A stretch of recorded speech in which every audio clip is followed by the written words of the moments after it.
¿Cómo le va? Bienvenido nuevamente sin censura, aquí en TVO, en la televisión regional, y bueno, los canales que nos hacen favor de acompañarnos en esta experiencia. Hoy de plácemes, nuevamente muy contento.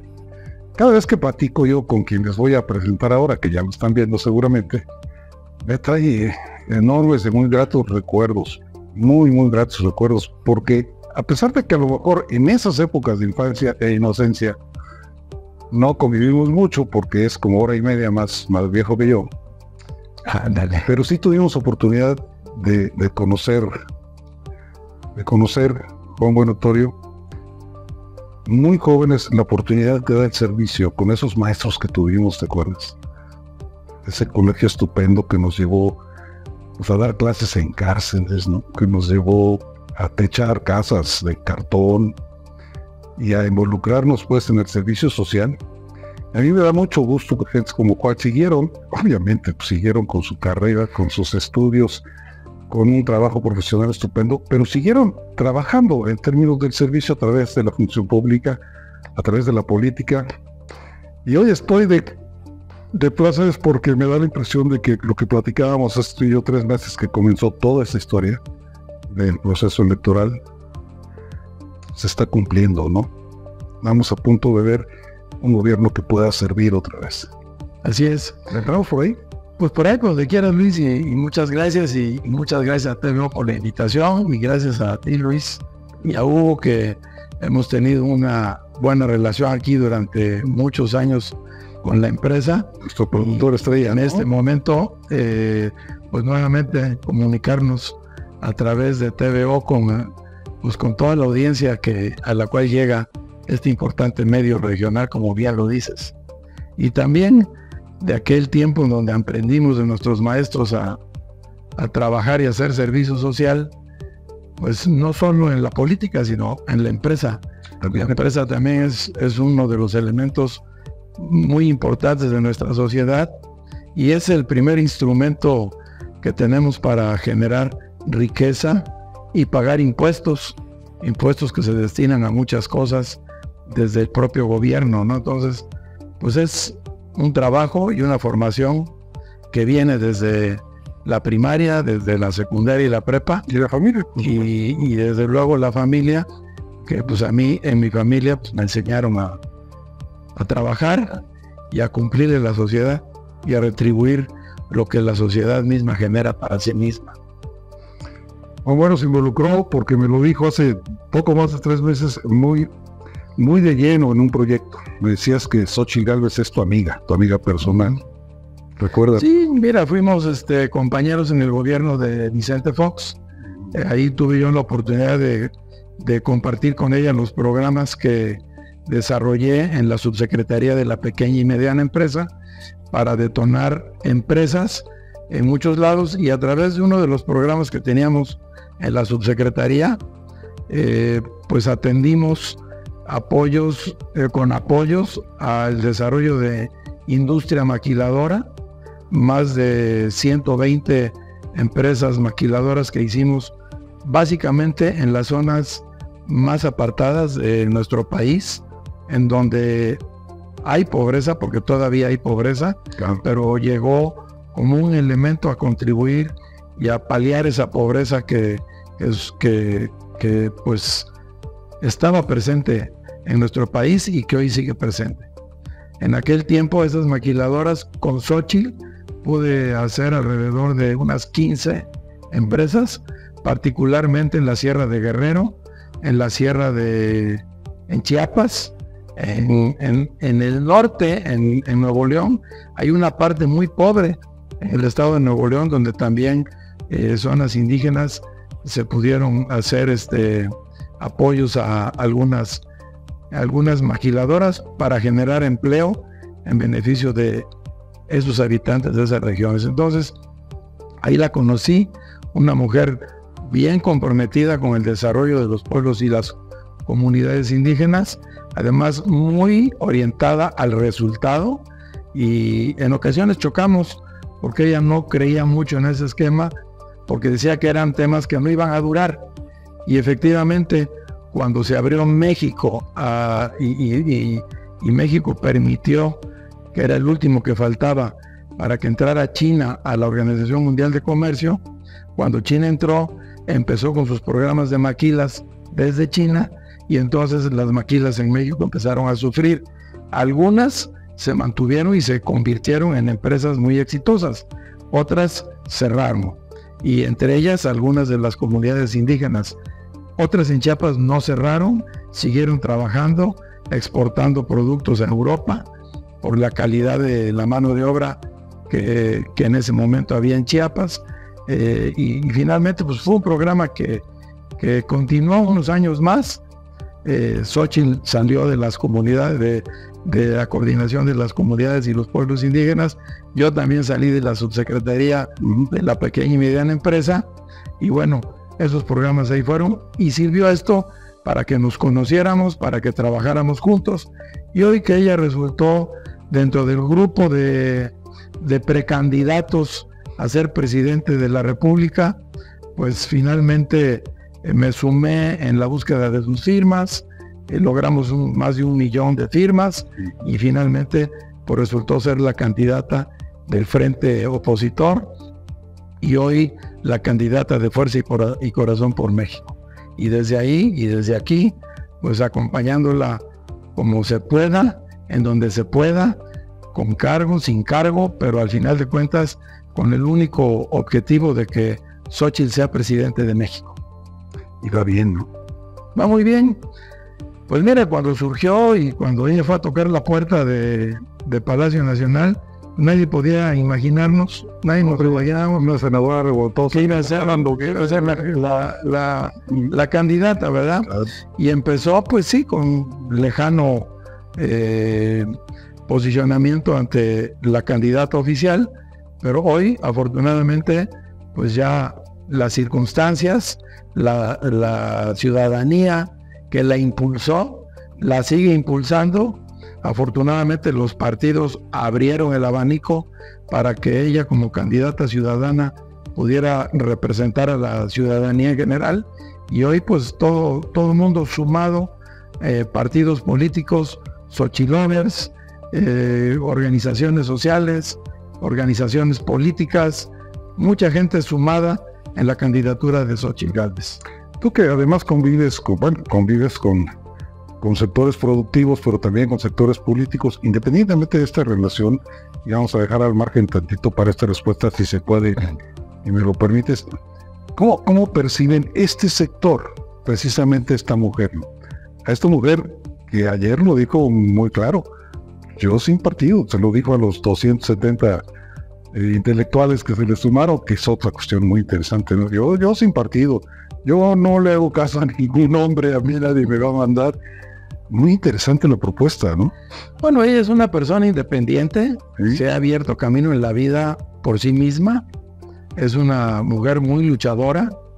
Cuando platica su historia así en algún grupo cerrado que da tiempo para poder expresar los detalles de buena parte de su vida, pues es admirable lo que logró, lo que ha logrado, y es admirable también que, como lo comenta ella empezó a hacer trabajo y labor social desde antes de estar en la política, desde las propias empresas que ella construyó y de la que ella es dueña y presidenta de sus empresas. Creo que ya se salió de las empresas por razones de la política, es obvio, pero son empresas que se han desarrollado en actividades de innovación, de tecnología, hace edificios inteligentes, hace procesos y programas para empresas, para manufactura, para el desarrollo de procesos.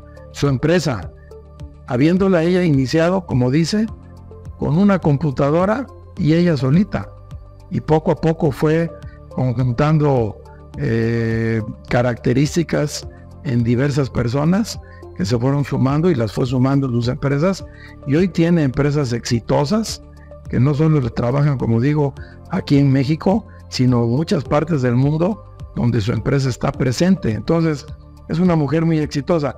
Y desde esas empresas, cuando empezó a crecer en sus empresas, desarrolló esa papilla que empezó a llevar a las comunidades indígenas desde 1993, 94, 95, mucho antes de que el presidente Vicente Fox la llamara a colaborar con él en la Comisión Nacional para el Desarrollo de los Pueblos Indígenas. Entonces, esa papilla, que era de nutrientes importantes para los lugares de mayor pobreza, la adoptó el gobierno del presidente Zedillo, y fue una papilla que estuvo distribuyendo durante ese gobierno a través de los DIF nacionales. Entonces, esa es una iniciativa de ella para atender realmente la nutrición en los lugares más pobres de México.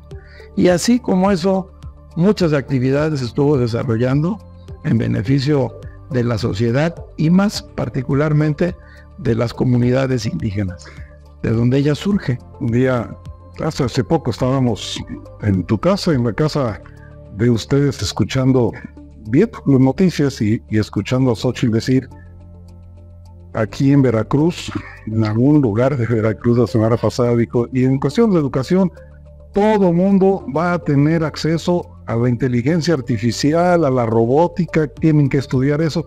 Lo estaba haciendo en una comunidad pobre. Yo dije, caray, se está pasando. Mi mujer dijo, ¿será? Pero los dos chavos que estaban ahí dijeron, vaya, hasta que alguien va a hacer algo en este país, ¿no?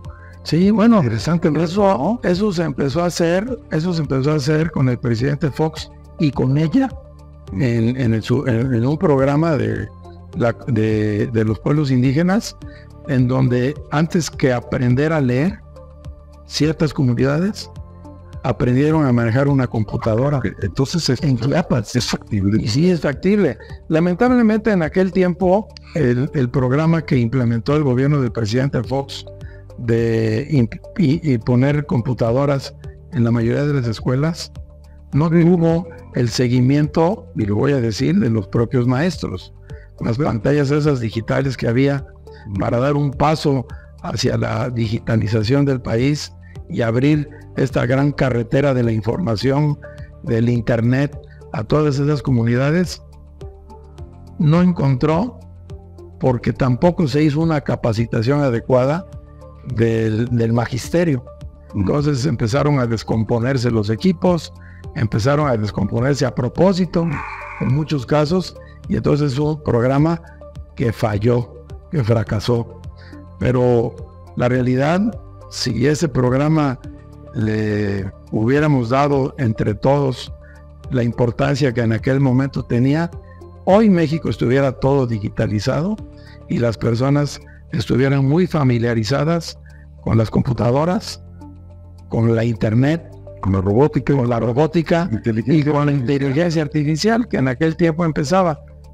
Eso surgió antes de tiempo, y más que antes de tiempo, antes de preparar al sistema educativo para este proyecto que era muy ambicioso. No, y quería comentarte, vamos, fue muy notorio cuando la pandemia y cuando las decisiones, las clases a distancia y las clases desde casa, un porcentaje muy alto de maestros que nomás no sabían cómo usar las computadoras, los profesores, ¿no? Así es. Para dar clases a distancia. Y a mí sí me consta que porque parte de programas de la Subsecretaría de las Pymes se fueron a esas comunidades con computadoras. Teníamos un programa de emprendedor, se llamaba, y llegaba computadoras a muchos lados, así como le pusimos a las Coparmex en el país y a las Canacintras y a las Canacos su sistema de desarrollo empresarial con un grupo de programas computacionales y equipos y computadoras.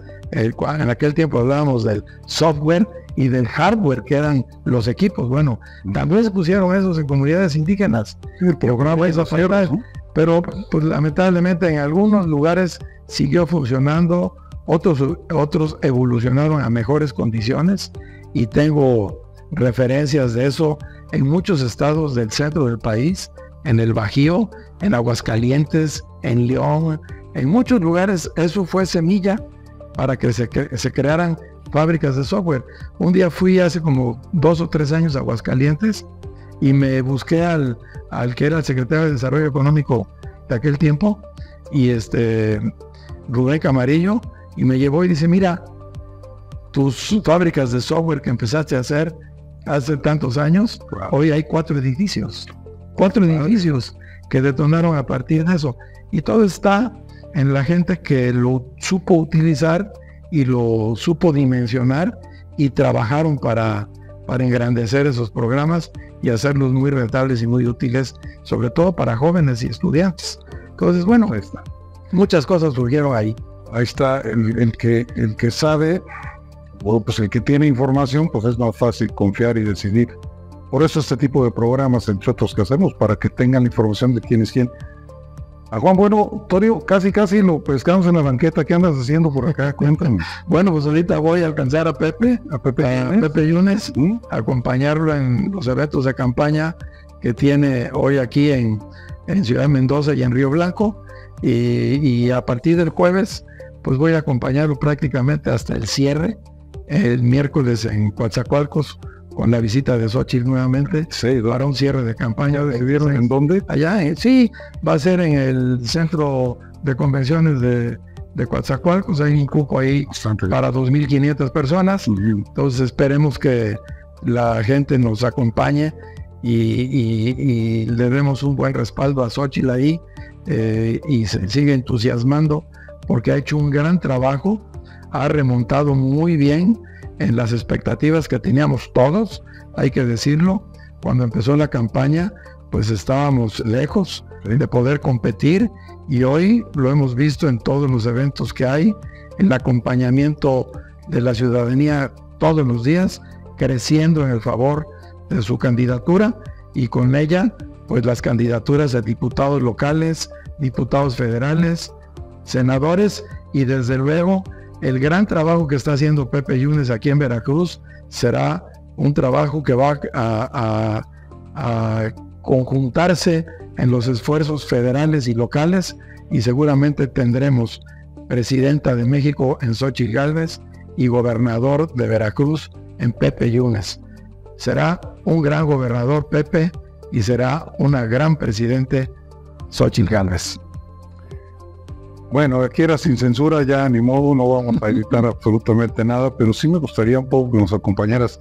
¿Cuáles serían los riesgos? Porque lo hemos platicado incluso con Pepe, y lo platicamos también con algunos distinguidos integrantes de la sociedad civil que encabezan esfuerzos ciudadanos, búsqueda de democracia y demás. Sí, los perfiles son buenos, sí, los proyectos son muy importantes. Sí, el diagnóstico que se tiene de la actualidad y de lo que se requiere para Veracruz y para México, pues nos queda claro que está entendido. Pero todavía está el fantasma de la elección de Estado, ¿no? Digo, bueno, viste Yanga, estás viendo a los carteros del servicio postal repartiendo publicidad morena. Mira, eso es lo que hacen los gobiernos retrógradas, ¿no? Sí. Al final de cuentas, este es un gobierno que no le gusta la democracia. Le gustó la democracia para llegar al poder, pero la ha estado torpedeando desde que llegó al poder, golpeando a los órganos autónomos, a todas las instituciones que nos hemos dado a través de la Constitución y las leyes, al órgano electoral, al INAI, para el que nos garantiza la transparencia y la rendición de cuentas. Son instituciones que han sido golpeadas, instituciones surgidas de nuestra democracia, y las han sido golpeadas porque pues es evidente y manifiesto el tipo de gobierno que quiere hacer la cuarta transformación, gobierno de una sola persona, en donde todo fluya, en donde no haya equilibrios, en donde no haya pesos y contrapesos que ordenen el gobierno y el quehacer público. Entonces, pues ante eso estamos enfrentándonos. Tenemos una regresión a los años 70, cuando el PRI gobernaba en aquellos tiempos y era llevarse el carro completo de todo a todo, utilizando las estructuras de gobierno utilizando la Secretaría de Gobernación como el órgano electoral, y eso es lo que añora judicial, y eso es lo que añora este gobierno, y está pues posicionado en imponer a su candidata en una elección de Estado. Ya la gente ha visto cómo andan los siervos de la nación coaccionando el voto a las personas que reciben programas sociales. Eso realmente es muy vil, es muy denigrante para las personas que reciben un apoyo del gobierno, que hay que decirlo, esos apoyos no surgieron en este gobierno, surgieron desde el presidente Fox, en el programa 70 y más, surgieron en el presidente Fox el programa del Seguro Popular, surgieron muchos programas de apoyo a la industria y al comercio y a la agricultura desde el gobierno del presidente Fox. Entonces son programas que han venido perfeccionándose en el tiempo, y que en este último gobierno pues atiende a más personas, porque por ejemplo en el caso de los adultos mayores, porque hoy tenemos más adultos mayores de los que teníamos en el 2005. Entonces, simplemente cumpliendo con el mandato constitucional, pues esos programas de adultos mayores pues siguen creciendo en número de personas, porque así lo manda la Constitución, no porque es una concesión, sea una concesión graciosa de este gobierno. En la Constitución están y se tienen que cumplir. Y para que nos oigan los dos casos, el que anda nervioso pensando en la mentira que le dicen, y los mentirosos que andan diciendo que si pierde aquella se van a acabar.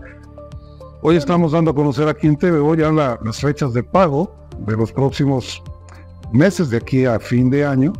La Secretaría del Bienestar, no estamos inventando, la Secretaría del Bienestar está anunciando que a partir de julio se pagan 6,000 pesos son 2 meses, de los 2 meses correspondiente a julio. Pero están haciendo, en septiembre se paga y en noviembre se paga. Entonces se va a seguir pagando, no se pueden perder, así gane Claudia, así gane Xochitl, no, Mindes no va, no, ese ni grupo. Yo creo que no va a ganar. Era pues, sí, pero voy a hacer absolutamente nada con la pensión. Yo le digo a las personas que evidentemente son mentiras que están diciendo desde el propio gobierno para evitar que la gente vote libremente.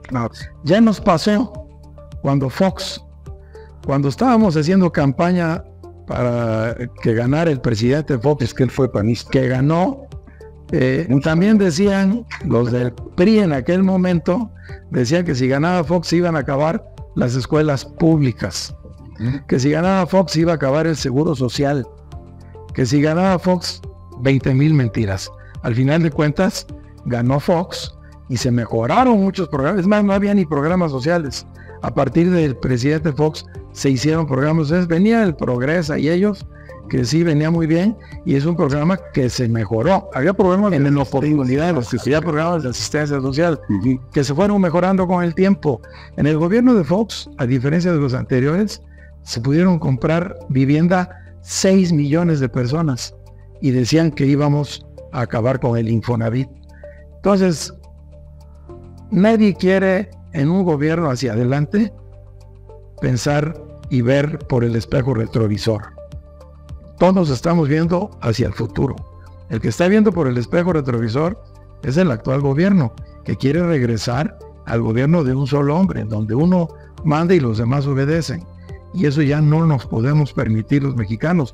Por eso, a través de todos esos años, construimos una democracia que, si bien no fue tan sólida, que si bien esa democracia decepcionó a muchos mexicanos por la gran corrupción que hubo en los gobiernos anteriores, sí hubo mucha corrupción, pero teníamos un sistema institucional de pesos y contrapesos. Teníamos un sistema político que más o menos funcionaba bien.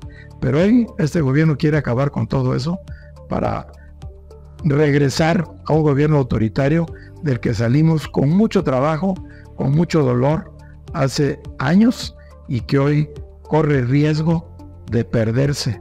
Por eso es que el día 2 de junio, es importantísimo ir a votar para decidir qué tipo de gobierno queremos. Si un autoritario que nos lleve a una dictadura de un solo partido, o un gobierno democrático que nos lleve a la libertad y a vivir sin miedo, como lo está proponiendo Xóchitl Gálvez. Van al día estos gobernadores anteriores corruptos y malos decían, es que el sistema del que hablan los llevó a la cárcel, algunos están en la cárcel. Sí, están en la cárcel. Este sistema los llevó al extranjero y están de embajadores. Exactamente. En el debate pasado sacó Sheinbaum las fotos de gobernadores que están en la cárcel. Sí. Precisamente por corruptos. Sí, no los metió ese sistema los metió a la cárcel. Hoy tenemos evidencias de muchos corruptos y ni siquiera les abren sus carpetas de investigación. Están las denuncias puestas, pero no les abren sus carpetas de investigación. Y esa es la desgracia. Esa es la desgracia que podemos vivir hacia adelante. Y más con que la candidata quiere que siga la prisión preventiva oficiosa. Imagínense, en un sistema autoritario, todos podemos caer al bote simplemente porque a alguien se le ocurrió decir que algo de nosotros. Y al bote, sin pruebas, sin juicio y sin nada. A eso nos estamos exponiendo y de eso se trata la próxima elección. Muy bien, pues les voy a recordar que el señor Juan Bueno Torios, no sé si es el único, pero es el único que yo conozco, y tengo nomás 43 años cubriendo cuestiones políticas en los medios veracruzanos, es el único que la tomó en serio y que fue candidato independiente al gobierno del estado, ¿eh? No hay más. Sí, bueno, aquí en Veracruz sí. ¿Sí hay más? No, en la pasada no hubo candidato independiente al gobierno de Veracruz y en esta tampoco. Es que nunca ha sido fácil. Y no, es bien difícil. Tú sí lo conseguiste. Es bien difícil conseguir 200,000 firmas para ser candidato. Nosotros conseguimos 240,000 y luego el tema es, no tienes espacios en los medios, ni en televisión ni en radio. A mí me tocaba un spot de televisión y de radio cada tercer día, uno cada tercer día, y a los partidos organizados pues tenían 50, 60, 70 spots diarios, ¿no? Ahora en este tema de que renuncie fulano y que decline en favor de fulano y demás, y que nos pase los 9 millones de spots de radio y televisión disponibles. Bro, 9 millones. Es un chorro. Te digo, y ahí también, pero dice, la parte de los recursos era muy importante, es muy importante. A los partidos formales, al PRI le dieron como 80 millones y al PAN también, 84 y 82 millones de pesos, y a mí me dieron 430,000 pesos.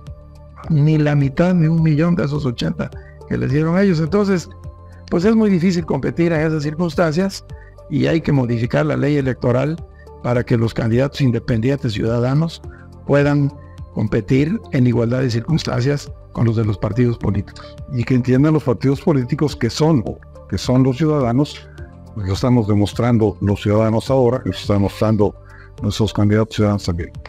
Y Juan, qué gusto. Pues a mí también me da mucho gusto estar aquí corriendo. Sé que te tienes que ir al evento. Si se aburren el meeting, que no creo, pues tráete a Pepe y ponemos otra silla y seguimos platicando. Sale, no, ese trae ahorita, ya trae los segundos contados para estar cumpliendo compromisos de campaña y tratando de convencer cada vez a más veracruzanos de que Pepe Yunes es la mejor opción para Veracruz. Te agradezco mucho que hayas aceptado platicar con TVO. Con mucho gusto y muchas gracias a toda nuestra audiencia. Muchas gracias, a sus órdenes. Y sale. Gracias. Hasta la próxima. Gracias. Hasta luego.